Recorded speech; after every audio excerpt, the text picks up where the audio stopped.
Ìrọ̀ rẹ̀ ọjọ́ ọdún fáwọn. Bí n bá múra ọmọ àlè ni mo jẹ́ tẹ̀. Àkọ́ni ọlọ́pàá lórí ìdí. Níbo ní làákàyè kò sí ní dá fún ẹbọ bí. Pẹ́ẹ́pẹ́ rí mi.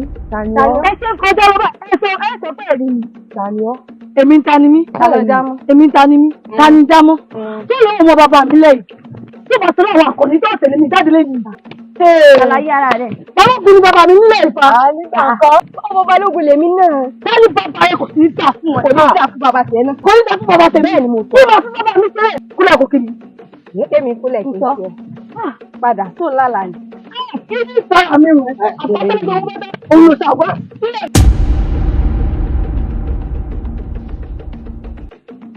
Ó yẹ kí wọ́n dúró dè mí ni.